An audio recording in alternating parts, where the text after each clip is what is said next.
Beth here from Access Paranormal for this week's I Want to Know, which is all about infrasound and how does it actually affect paranormal investigating. And as always, use the comment section below. Love seeing your comments. If you've ever come across this, if you ever think that you know a bit about it, if you've heard other investigators that may have come across this particular type of thing, by all means let me know, and also your thoughts about it as well. If you think that it is a plausible explanation for a lot of claims of hauntings as well, I'd love for you to also let me know that too. And also on YouTube as well, when I actually do turn on the comment section, because sometimes I forget.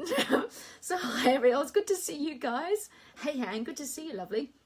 So yeah, this is a really interesting subject because a lot of investigators know about it and not a lot do. And I often am a big believer in a lot of investigating, at least understanding how this particular type of phenomena works.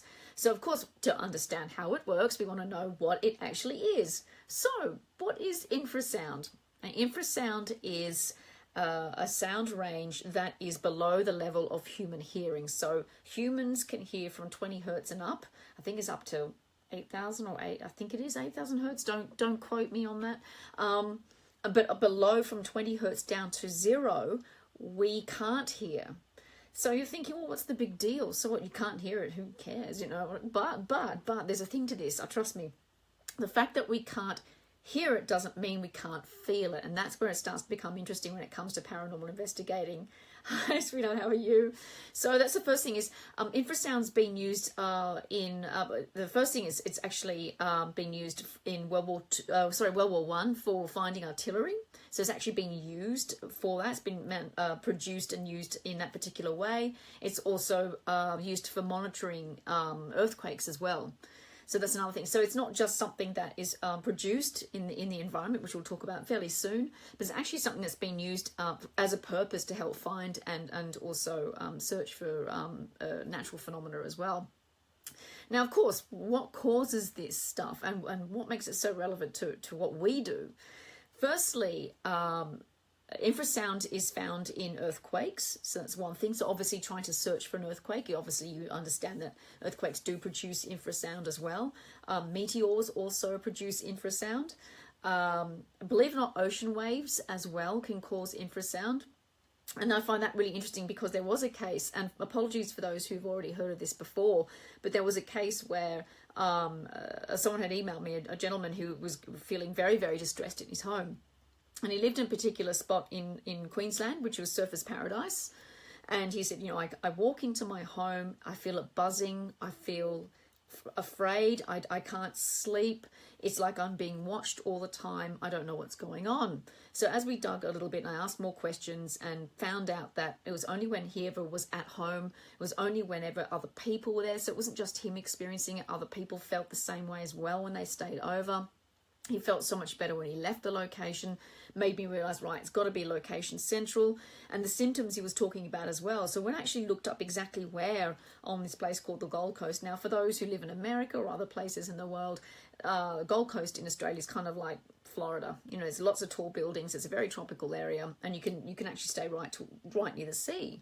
And I realized, because having been there a few times myself, that the waves themselves would be enough to cause infrasound to rattle him enough. And it's constant too. Obviously, it would dip and flow because of the waves and the size of the waves at certain times. But there's also that. There's also the whirring sound. So I think it's a Helmholtz resonator. So if you get a glass and you were to blow over the top, or a glass bottle, and as you do that, it makes that sound. Well, that would also be happening in his place as well, but sometimes it would be at a level that he couldn't hear, but he would be able to feel it in some ways. So that would also be happening too. So it was something to keep in mind. I suggested to him that he get someone from the council to come out and actually detect it, because they can actually do that from an environmental perspective. They can also do that with EMF as well, by the way. That's another tip. If someone's got high levels of EMF and it's outside their building caused by, some other external source, to be able to double check to see whether or not that was the case. I never actually did hear back, which was a bit annoying, but I never heard anything afterwards as well. He never came back and said, it's still there and all that so that can happen too. So ocean waves can cause infrasound as well. Vibrating pipes can also be something too. Just because we sometimes hear old copper pipes in a building doesn't necessarily mean we're going to hear it all the time, and they can rattle enough to cause at that low vibration sound as well. Excuse me. Hi Shane, how are you? It is a great subject, isn't it, mate? I have done a few experiments with sound. Oh, cool. And so, yeah, for some fantastic results. Well, we're going to talk a little bit about that soon in ways you can do that. If there's some information you also want to share about that, Shane, please do so. Other people might actually want to know other ways in which they can create infrasound or sound experiments. I love sound experiments. It's my thing, for the last 12 months. It's fascinating stuff. But that's another I want to know. So yeah, exactly. So there's all different ways in which infrasound can be produced within the environment as well. Elephants are known to be able to produce infrasound to the point where it travels underground, and they're actually able to pick it up with their feet. And this could be hundreds of kilometers away. So that's the way in which they can communicate. And of course, we can't hear it. So it's fascinating stuff. Another thing as well to keep in mind, that there are other animals in nature that also can pick up on infrasound too. So say, for instance, if there is going to be an earthquake, and sometimes there are dogs or cats or even birds can actually act quite strangely beforehand. That's another reason possibly as to why, is because they're actually picking up on the infrasound, and they obviously, it doesn't make them feel very good and they feel uncomfortable, and that's a really good indication of a possible earthquake coming along, or even as a really bad storm as well. So of course we know that. So what's that got to do with in paranormal investigating? So please, this is really interesting. As we know, or I'm a big believer on, finding your PAE or your possible alternative explanation.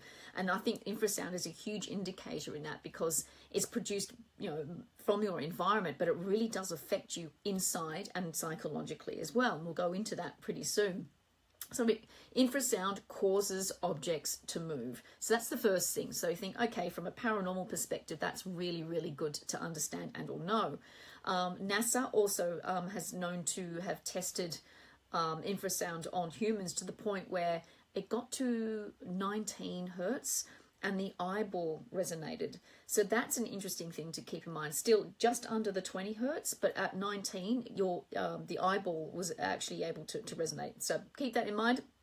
Also, some say that between, I think, 0.5 to 10 hertz, it actually reverberates within your ear and causes distortion too. So from the lower perspective of infrasound, you're distorting elements within your ear, and then as it moves further up, it's your eyeballs. So you can start to see, okay, so your sense of disorientation and your vision is affected by something you can't detect or see or technically hear as yet.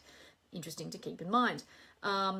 Because your body then can't detect it, it starts to go into a search mode. Starts to try and find out what's going on. So if you're feeling this, or even on a very minute perspective, your body's going to think, well, hang on, what's going on? Something's rattling and I can't figure out what it is. And if it goes over a certain period of time, you start to go into a fight and flight mode. So your body starts to panic, going, well, I can't see any danger. I can't hear any danger. What's going on? And so that's where the fear factor comes in. And so that's from the feelings perspective. And of course, you've got the physiological perspective happening as well. There was a gentleman named Vic Tandy. Some people may know of this particular story. He was working in a lab, and people didn't want to go into this lab. They thought it was haunted. He actually thought he even saw an apparition. People would go in, they'd have blurred vision. They would feel like someone's watching them. It felt very eerie in there as well. Feelings of fear was a big thing too. People didn't really want to be in there for long periods of time. He actually, over time, realized when he was working one point, it was like, oh, there's a fan on over there. Oh, all right, better switch it off. As soon as he switched it off, instantly felt better. And that's another indication. If you are working on a case and you think it might actually be infrasound. If it's things like fans or pipe, and mind you, piping might be a bit difficult, but it's fans or anything that could be an appliance that could possibly cause a low vibration sound as infrasound, once it's switched off, there's instant relief. So that's an indication that you are dealing with infrasound. So that's one way, because detector can be a bit difficult, which we'll talk about later. So that was the first thing. He ended up just going, oh, hang on a second.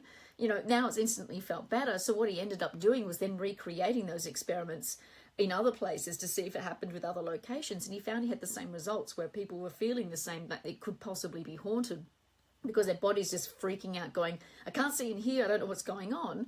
And then of course at the same time, once he switched the actual devices off, everyone instantly feeling better. So it was, and as I said, it's witness collaboration as well. Everyone's feeling the same thing. Again, that's an indication that it's something natural.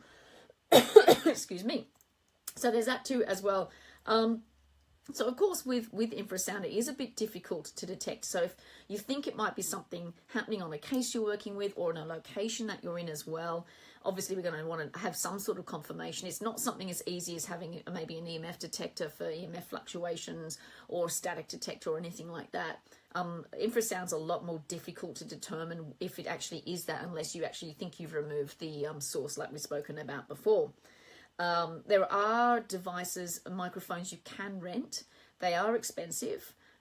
So I would only really look at that if you're dealing with a private case and you just want confirmation of it. Again, I said there's councils, depending on the location of the building, depends if the people own the place, whether or not the infrasound is actually coming from the outside in. You can actually get somebody in to help you out with that. I did find out recently there actually is an app. I'm not a big fan of apps, but there is a phone app that you can download called Redvox Infrasound. Redvox, all one word. It is available on Android and also on iPhone. I think it's free. I'm not 100%, but apparently it claims to detect infrasound within the environment. So it's not necessarily something maybe very sensitive, I would imagine. It would be something that would be quite up towards more the level of hearing, as opposed to the actually really sort of down towards maybe like the 10 to 0 hertz. I would imagine. I'm only just guessing. I haven't really looked into it too much. Haven't looked at the creator's website or anything like that as yet. But have a look yourself. See, check it out. Again, I'm all up for people, testing stuff out and having a look for yourselves. There's also that too.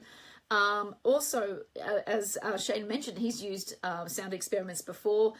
Being able to produce it can be a little bit tricky, because if you're using sound experiment for it, you've got to be careful with your speakers, because it can actually blow them and break them. So I've used it in the past with a course that I created a while back. There is freesounds.org. I may have mentioned this before. Great website. Free, all the different sound files of all stuff, all like random stuff. Fantastic. You can use it for all sorts of paranormal experiments. And they actually have a file which is an infrasound file. I think it's at 18 hertz. I'm not 100%. It's been a while. I'm not sure if it's still there. When I play it, I can't hear it, but it's interesting when it's played whether or not you feel any different. But you've got to make sure your speaker's at a very low level with that, because if you have it turned up, it will ruin your speakers. So keep that in mind if it's something you do want to use or try in any way, shape or form. But infrasound's a fascinating thing. Again, keeping in mind it produces similar physiological symptoms as somebody who may feel that they're dealing with a haunting, and also at the same time, and keeping in mind, it's something that's produced from an environmental perspective as well, and can affect you inside too. So can't wait to read all your wonderful comments regarding this particular subject. Hopefully it's some great information. There are some great websites out there. There's some great charts too, which give you an indication as to where infrasound sits and how we sit with the whole hearing spectrum as well. It's really interesting too. So, go and check it out, Google it out, and let me know what you think. But I'd love to see your comments, and thank you so much for watching, guys. Until the next time. See ya.